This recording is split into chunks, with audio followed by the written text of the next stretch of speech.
મોરબીમાં હોસ્પિટલમાં પ્રથમ વખત અંગદાન કરાયું। શિવમ રમેશભાઈ ખાસા આહિર ઉંમર વર્ષ 15 રહે જીકડી કચ્છનું Ayush multi super specialist hospital ખાતે બ્રેન ડેડ થતા 5 અંગોનું દાન કરવામાં આવ્યું।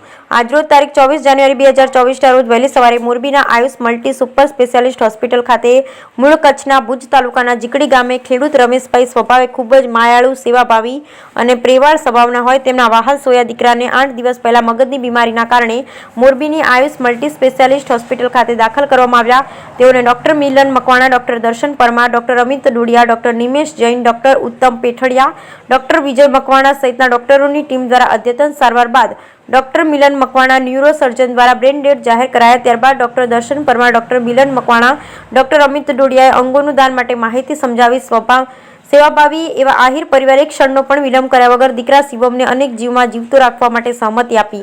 પરિવારના સભ્યો રમેશભાઈ ગોપાલભાઈ ખાસ, પિતા કંકુબેન રમેશભાઈ ખાસા, માતા રીનાબેન, બહેન રીતેશભાઈ મોટાભાઈ, માવજીભાઈ અને હરિભાઈ મોટા બાપા તેમજ સુરેશભાઈ કારાભાઈ ખાસા, માવજીભાઈ કરશનભાઈ આહિર, નારાયણભાઈ શિવજીભાઈ કુવડિયા, માવજી પૂનાભાઈ ખાસા, હરિ કાનજીભાઈ ખાસા, બાબુભાઈ કાનજીભાઈ ગાગલ દ્વારા શિવમના અંગદાન માટે સહમતિ આપી। ત્યારે ભારતમાં ખાસ કરી ગુજરાતમાં માણસના મૃત્યુ પછી ચક્ષુદાન, અંગદાન કે દેહદાન કરવાની જાગૃતતા ખૂબ ઓછી છે। ક્યાંક સામાજિક કે ધાર્મિક બંધનોમાં રહી વ્યક્તિના અંગદાનની કોઈ પહેલું કરતું નથી। મૃત્યુ પછી શરીર નિશ્ચેતન બની જાય છે। આવા સમયે શરીરમાં રહેલા અંગો કિડની, લીવર, હાર્ટ, ફેફસા વગેરે અંગોના ફેલ્યોરવાળા દર્દીઓને નવી જિંદગી આપી શકે છે। દુનિયામાં વાસ કરી રહેલા કોઈ બીમાર કે તનસહાય વ્યક્તિત્વને કામ આવી શકે છે। ધારો કે કોઈ વ્યક્તિત્વ અંધ છે અને અન્ય વ્યક્તિની મૃત્યુ થયા પછી તે પહેલા એને ચક્ષુદાનનું સંકલ્પપત્ર ભરેલું તો તેની આંખો લઈ અંધ વ્યક્તિને આપવામાં આવે છે। જે વ્યક્તિ અંધ છે, જેણે આજ દિન સુધી જોઈ જ નથી, તે કોઈ મૃત્યુ પામેલ વ્યક્તિની આંખો થકી દુનિયાને જોઈ શકે। આવી જ રીતે અંગદાનમાં કોઈ વ્યક્તિનું બ્રેઇન ડેડ થઈ ગયું હોય પણ તેના સમગ્ર અંગો કાર્ય કરતા હોય, તેનું હૃદય, બંને કિડની, લીવર, ફેફસા, પ્રેક્યાઝી વગેરેનું દાન કરવામાં આવે છે। અને કોઈ બીમાર વ્યક્તિ કે જેના આ અંગોમાં કોઈ ખામી હોય અથવા આ અંગો નબળા પડી ગયા હોય તેનું ટ્રાન્સપ્લાન્ટ કરી તે વ્યક્તિને કોઈ મોટી બીમારી કે બીમારીના કારણે અકાળે થતા મૃત્યુથી બચી શકે છે।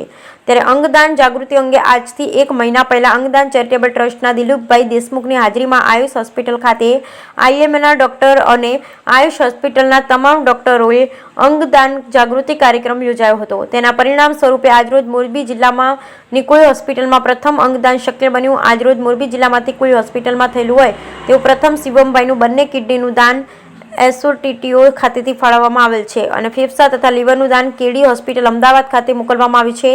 જેમાં અંગોનું રીટ્રાઈવલ માટે કેડી હોસ્પિટલના નિષ્ણાંત તબીબો doctor Amit Shah, doctor Hardik Yadav, doctor Mahesh BN, doctor Ritesh Patel સહિત ટીમના ડોક્ટરોએ જહેમત ઉઠાવી હતી, જેનું સંકલન નિખિલભાઈ વ્યાસ દ્વારા કરવામાં આવ્યું હતું। દાન થયેલા અંગો સરળતાથી અમદાવાદ પહોંચી શકે તે માટે મોરબી પોલીસ વડા રાહુલ ત્રિપાઠીની સૂચનાથી પીઆઈ બીએમ લગારિયાની ટીમ દ્વારા ગ્રીન કોરિડોર મારફતે અમદાવાદ પહોંચાડવામાં આવેલ।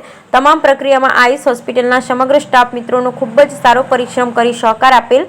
ભુજથી અંગદાન ચેરિટેબલ ટ્રસ્ટના દિલીપભાઈ દેશમુખ દાદા, રાજકોટથી ઓર્ગન ડોનેશન ફાઉન્ડેશનના ભાવનાબેન મંડલ, આરએસએસના પશ્ચિમ ક્ષેત્ર સંઘચાલક doctor Jayantibhai Bhadeshiya, national મેડિકોઝ organisation જિલ્લા પ્રમુખ ડોક્ટર વિજયભાઈ ગઢિયા, આયુષ હોસ્પિટલના ડાયરેક્ટર ડોક્ટર ચેતન અઘારા,